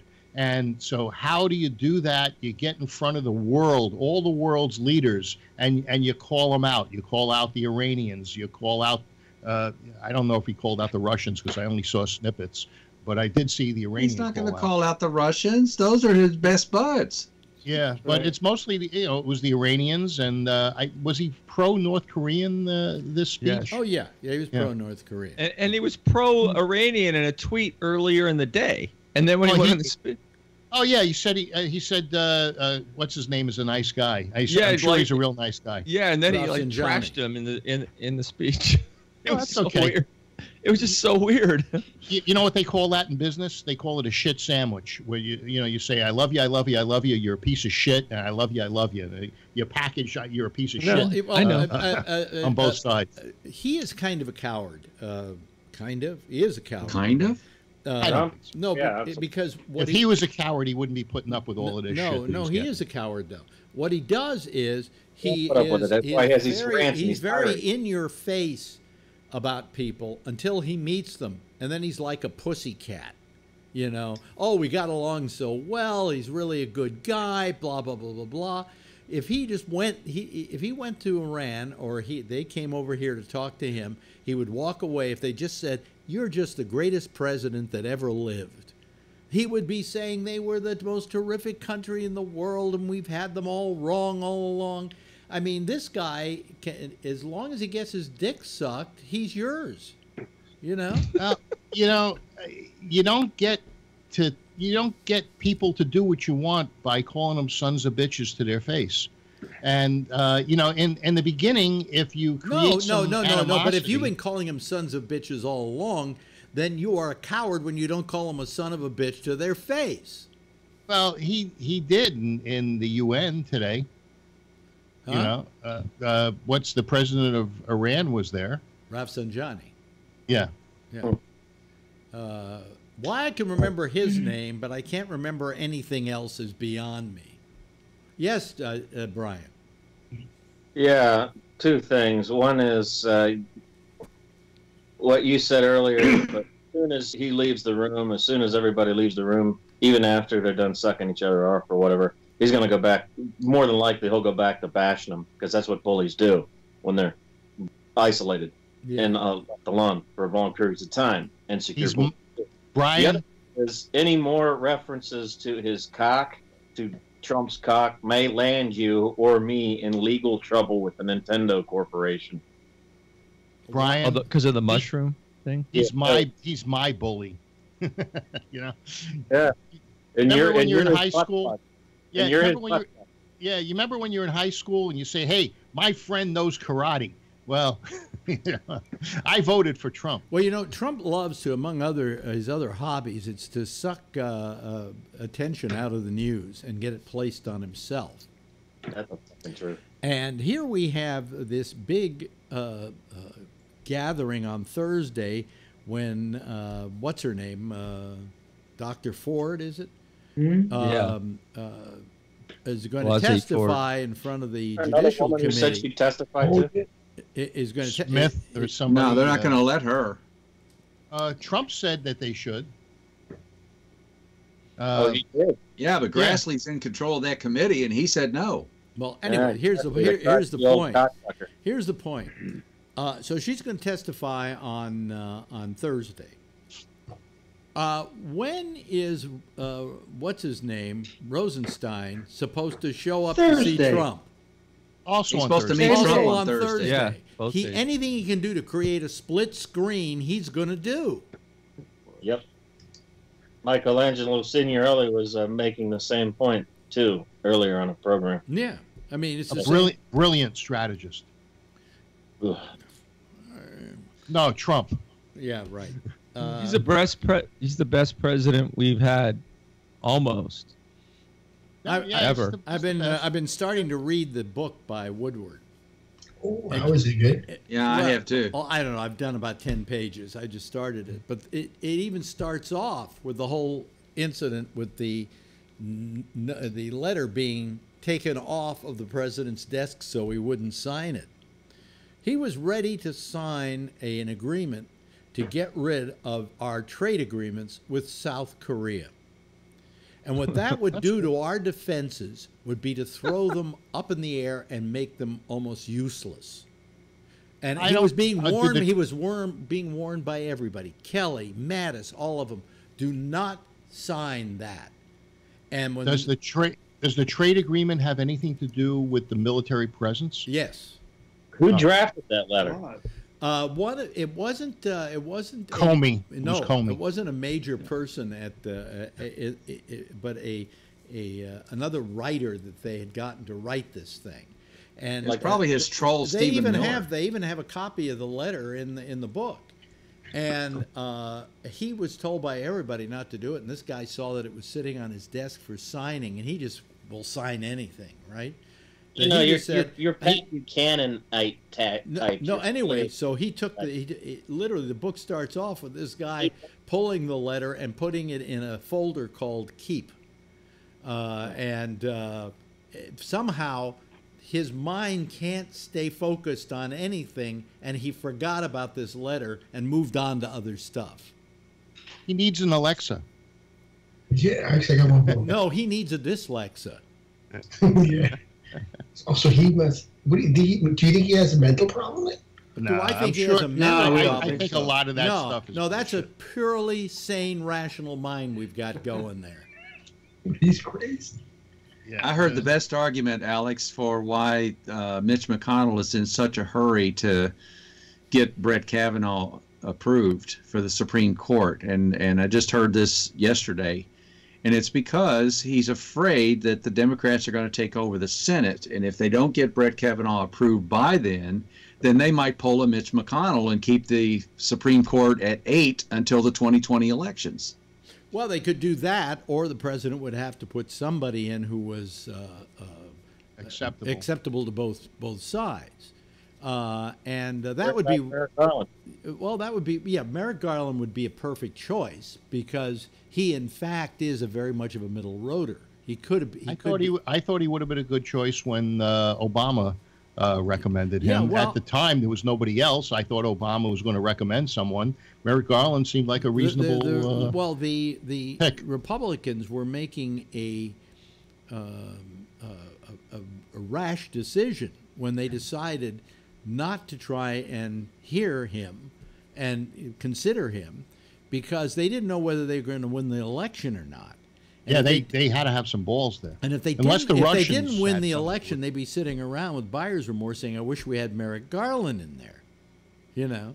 So, I mean, I think that if the president put before Congress someone who was a middle-of-the-roader, I think it would be acceptable to everybody. Somebody who would look at the particular situation and then make a decision based on his own gut. You know, yes,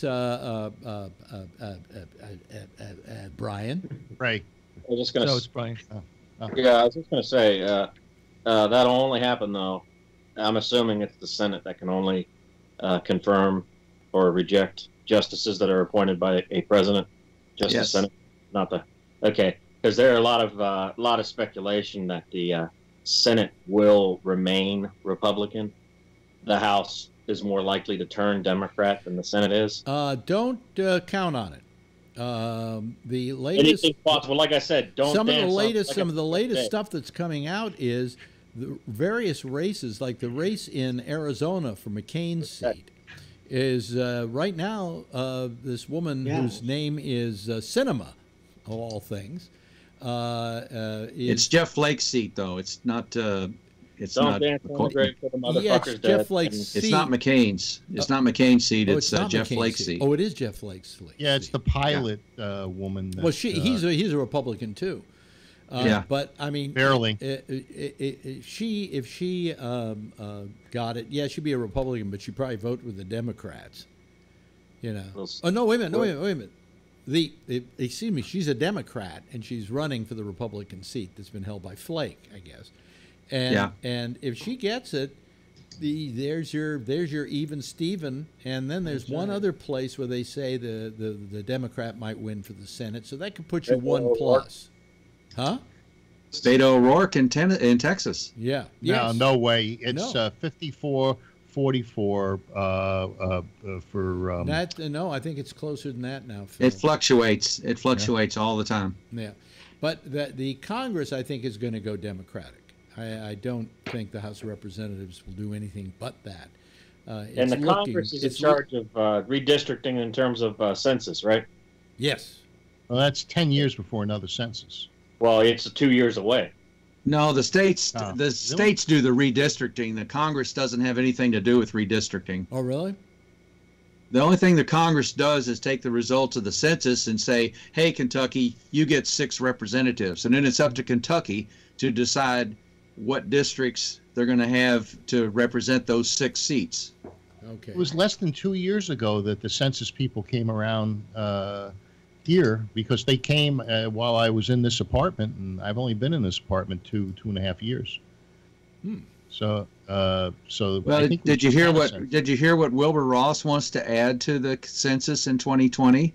A citizenship question, which has never been done. It's going to suppress. Okay, here's the thing, Phil. The census was not designed to determine how many citizens we have. Well, it's very easy. It's to apportion different things that the government does in terms of services, in terms of money and things like that, based on the number of residents you have, Vernon, the number of people. Help me with this one, Vernon. I looked on this Ancestry.com, and it showed my grandfather and my father's names on the census. They're trying to get you to sign up, and it said, where were you born?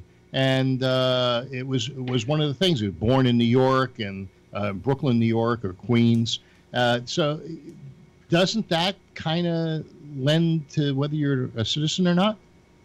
It was done years ago, but they did away with it. And one of the reasons they did away with it was because, it was questionable constitutionality, because the Constitution doesn't say anything about a census being done of how many citizens you have in your state.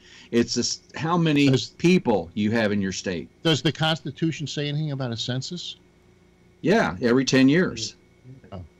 They have to take it every 10 years because, some states will grow in population, some states will shrink in population, and because of the one man, one vote rule, they have to reapportion seats in the Congress, which they decided a long time ago not to let the Congress continue to grow and grow and grow as the population grew. They decided not to do that. So the one man, one vote requires to take the 435 seats you have in the Congress and divvy it up among the states based on their population. Vernon, I get 2 votes. I take Faye's absentee ballot and mine and fill them both out. She signs it, and then we send it in. Oh, so really? I get 2. Oh, God. To think you have 2 votes to R1. That's voter fraud, Phil. Isn't that voter fraud? Hey, she signed it. She just says you fill it out. Well, I mean, we have a real problem in our family because I don't like Cuomo. But I'm not about ready to vote for the Republican, but I don't like Cuomo. He's a corporate to the extreme. Yeah. Oh, absolutely. That's why I was for what's her name? Cynthia Nixon. So you would have voted for Nixon, huh? Yeah, I would have voted for Nixon. Marjorie said to me, "There's got to be a whole bunch of New but Yorkers she has no experience." voting. And I said, what experience does it take?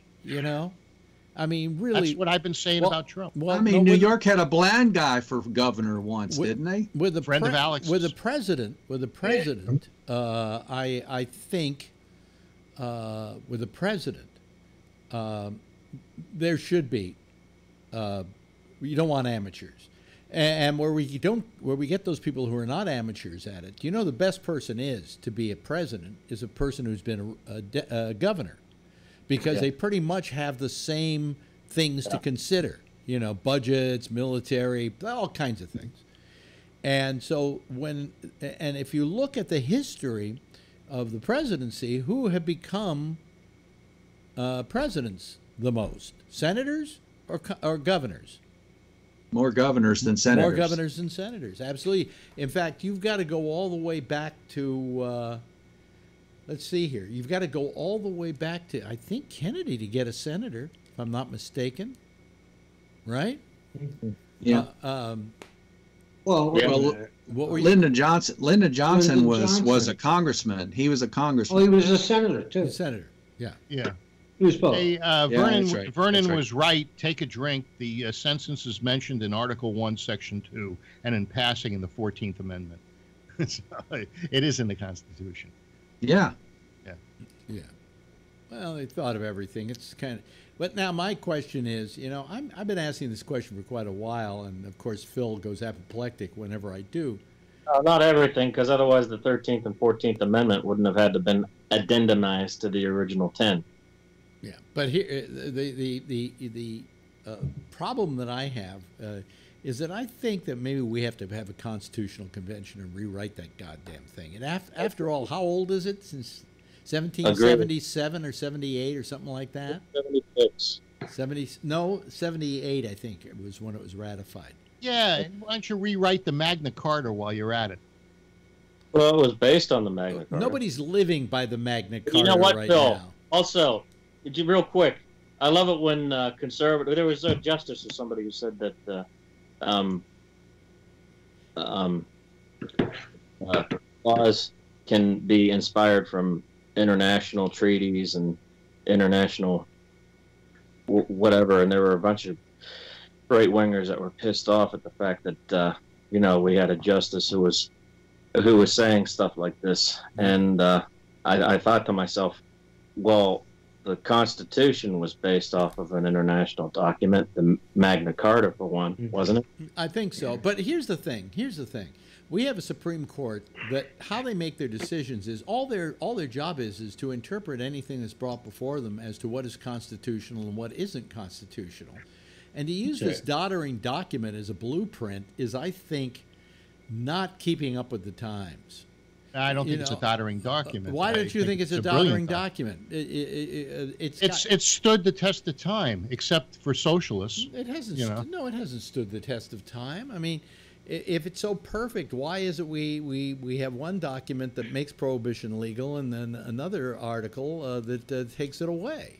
Well, it's very simple. It's allowed to be changed. Although you need enough of the states to ratify that change. If something needs to be changed, it can be. It's just it's nothing that you do quickly or at the whim of society. Well, like for instance, we have this whole flap to show you how antiquated it is. We have this whole flap over the Second Amendment. You say potato and I say potato.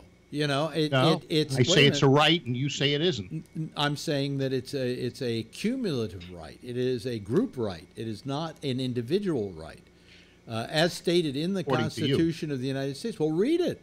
It says in order to maintain a well-ordered militia. There's a comma there. Yes. Right. And so it's another part of it.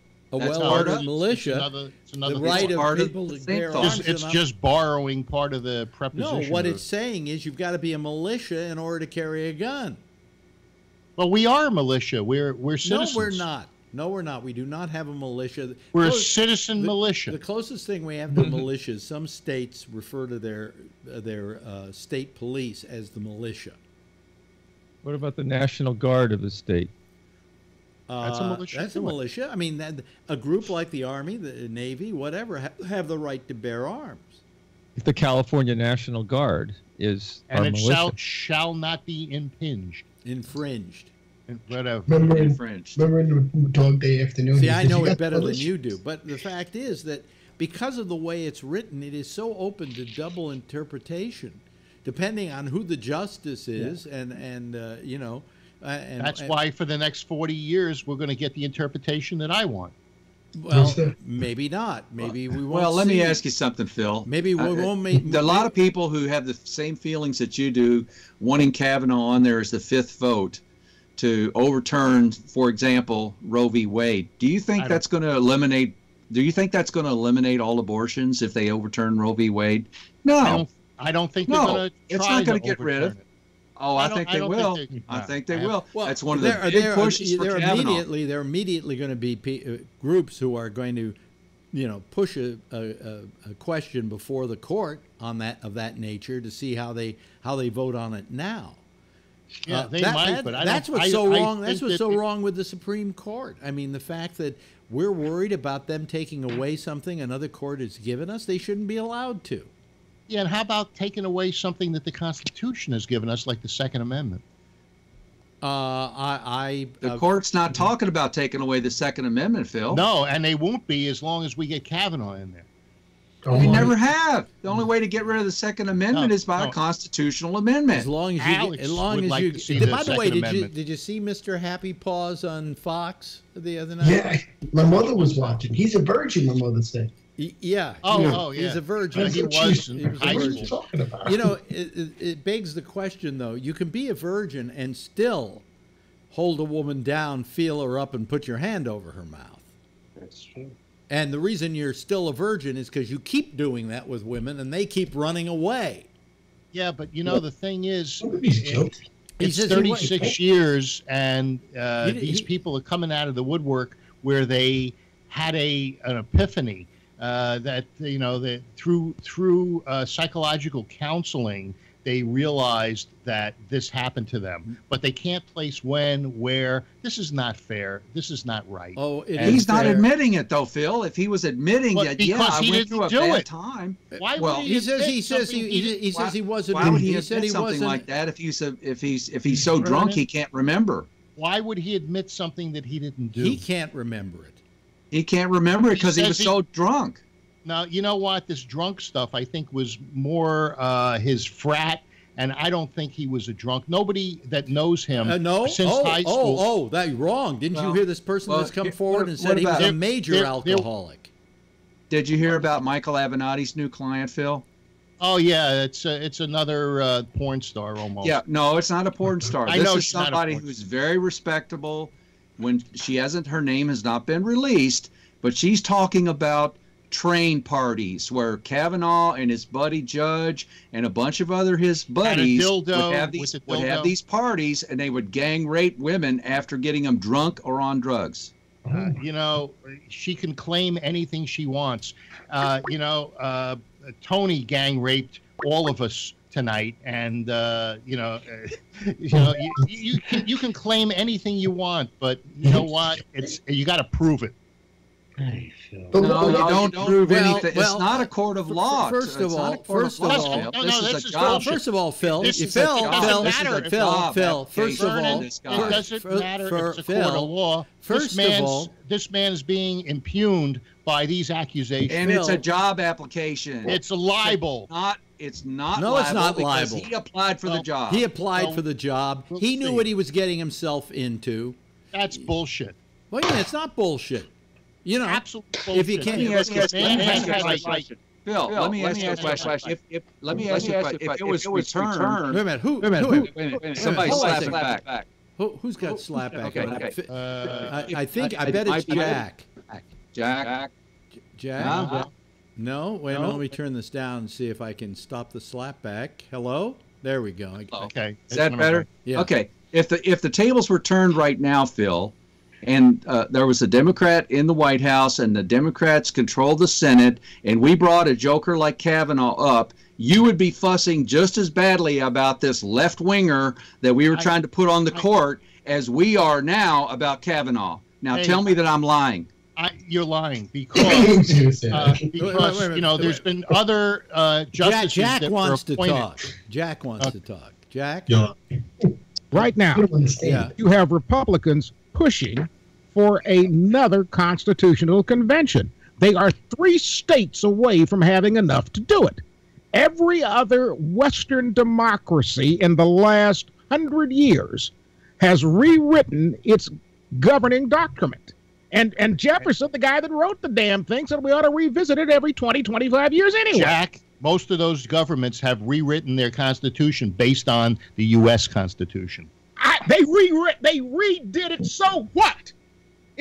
And they use the U.S. Constitution as the model. Didn't. You know, the only country I know of that used the United States Constitution as their model for their Constitution? The one you know of? North Vietnam. Really? Yes, and that was prior to them going to war with us. Ho Chi Minh revered the document. But Good. I know of no other country that used the United States as the basis for their Constitution or their. There has been several. I'll look them up. What, Okay. Phil? I'll look them. Call on my show and tell me. I'll wait for you. Catch you at the top of the hour. All right, I'll look it up. Yeah. Are you still there, Ray? Did we lose Ray? Nah, I think we lost Ray. He walked away for a while. Oh, okay. Yeah. And Phil's looking it up. He's only got 2 minutes to actually look it up. So. I'm typing as fast as I can. Well, he can call on my show. I welcome him and all other conservatives of ilk mind and mood. Ilk mind? Or maybe that's weak mind. By the way, I'm only doing 3 shows this week, you know. I'm not doing Friday. We're having Damien do it because he got dibs the last time he wanted to do it. He said, "Why didn't you ask me?" So I said, "Okay." Hey, that's fine with me. Have him do a show for me in a couple of weeks. That means he'll have his half hour, these 2 hours, and your hour. I don't even think Damien can talk that long. Does he know how to upload it to YouTube, Alex? No, he's not going to do it on YouTube. No. Yeah, but so you have to catch him live, otherwise you won't be able to see it. Right. Well, yeah, but you'll be able to hear it though on the replay, and we won't be posting it to on demand because I do all that myself, so I won't be here to do that. But you can hear it on the reruns, you know. So that's good. Let me see here. We just have a little bit of time left, and Phil is rapidly trying to find. There were several countries, it says, in South America. Now I'm reading the article. Oh, South America, I see. Well, that was the headline. Ray, do you know of any countries that based their constitution on our constitution? I'm looking. No, I asked Ray if he knew. Oh. Ray, I can't hear you. You're frozen. Wait, we can't hear you. Turn on your mic. Mic's off. Now you can hear me, Mel? Yeah, now I can hear you. Yeah, okay. Well, France based much of their constitution on ours. What do you mean, their current constitution? Yeah, I mean, although it's Napoleonic code, but didn't we get ours? Ben Franklin and Thomas Jefferson went over there for a year or two and helped them with that. Okay, but basically it didn't happen because they saw the American Constitution and said we got to do the same thing. Well, but they wanted to do something similar. Yeah. But they kept the Napoleonic Code, which is different, which means you're guilty until proven innocent. Yeah. We have and that. It's a more centralized government. They don't have the state issue, but it's probably because it's just a smaller country and more homogeneous. So anyway, there's also Eastern European countries and the former socialist republics wrote new constitutions. Many of these were based on the U.S. Constitution. I'll read the rest of the article. Yeah, and there's some in Central America that we forced on them. Anyway, after when we went down there and that was the Monroe Doctrine. Yeah, right. There's the theme playing under us. Thank you, Jeff, and once again, happy birthday. Good to see you. Thank you, man. Phil, thank you so much. My pleasure. Ray, always a pleasure. Jack Bishop was with us. We want to thank him. We want to thank Vernon Nunn, who hopefully will be back with us even when his wife comes home. And of course, Tony, thank you. And Brian, always a pleasure. Everybody, give a big wave goodbye to those folks out there so they can see your shining faces. Bye. Okay, that's it. That's our citizen panel for tonight. We'll be back again tomorrow night. Right after us, Jack Bishop. You saw him. He will be here with, of course, a very nice program called The Intersection, followed at 1 o'clock Eastern Daylight Time by Connections. That will be followed immediately tomorrow night by the franchise MC with the Arena. That's a sports show. And then, of course, there's Damien with the Exchange, followed by me at 10. Same time, same station in life. In the meantime, if you see her, tell her I love her, okay? Bye-bye.